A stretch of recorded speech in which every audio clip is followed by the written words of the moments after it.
A Fishy Business by Sue Graves.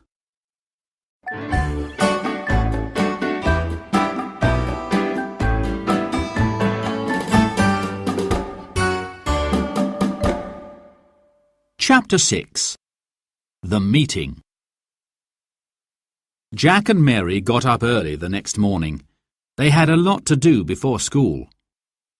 "We must make a poster inviting everyone to the meeting in the village hall this evening," said Jack. Mary found a huge piece of card. Jack got out his colouring pencils and felt-tip pens. They set to work. They made a very big poster. "Everyone will notice that," said Jack. "It looks very good," agreed Mary. "Let's ask Mrs. Dodd if we can put it up in the shop window in the village," said Jack. "We will ask her on our way to school." Mrs. Dodd was interested in their story, and she was happy for them to put the poster up in the shop window. "Everyone will see it there," said Mary. "Let's hope that lots of people come to the meeting," said Jack.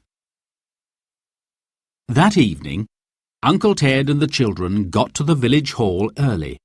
They put out lots of chairs for all the people. Then they put a table up on the stage at the far end of the hall. They sat round the table and waited for everyone to arrive. Lots of people came. Soon the hall was very full. Jack noticed that Sid Scrub and his brother were standing at the back. "Look, Uncle Ted," whispered Jack. "Sid Scrub and Harry are here." "They are probably worried about what we are going to tell the people," said Uncle Ted. "This might be a difficult meeting." When everyone was sitting down, Uncle Ted stood up. They all stopped talking and listened. "I'm afraid we have some bad news," he said. "We have found out that the stream is being polluted." "Polluted?" said a man sitting near the front. "What has that got to do with us?" "I'm afraid it has a lot to do with you," said Uncle Ted. "The pollution is coming from the old pump house factory, and many of you work there." The people started muttering. "Nonsense!" called a voice from the back of the hall. It was Sid Scrub. "There is no pollution in the stream, and there is no pollution coming from the old pump house." "I work there," called out a man. "I would never pollute the stream. That would be a dreadful thing to do." "That's right," cried another person. "But there is pollution," said Mary. "We have seen dead fish trapped by the grid under the building. We have seen them with our own eyes." The people began to mutter more loudly. Uncle Ted clapped his hands. Everyone stopped talking. "Jack and Mary saw dead fish," he said, and "But did you see any dead fish?" shouted Sid from the back of the hall. "No, but—" "You see," said Sid. He turned to everyone in the hall. "He says he didn't see any dead fish at all. Can you believe what these two children say?" Again the people started talking and muttering loudly. Uncle Ted was worried. The meeting was not going to plan at all. Jack stood up.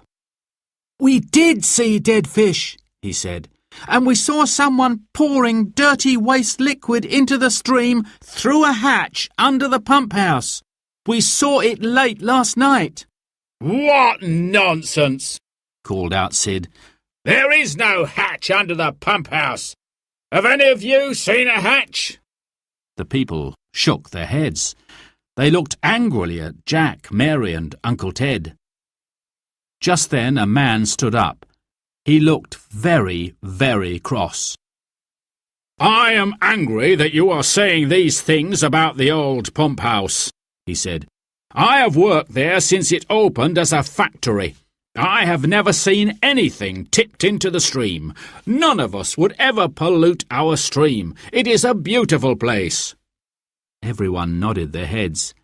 "Yes," called a woman. "Stop making trouble and leave our factory alone." "If there is pollution in the stream," called another, "it's nothing to do with us." The people clapped and cheered. "Stop making trouble!" they shouted. Everyone was glaring at Uncle Ted, Jack and Mary. They began to feel very uncomfortable. Uncle Ted looked towards the back of the hall. Sid Scrub and his brother were grinning. Then he saw them leave the hall.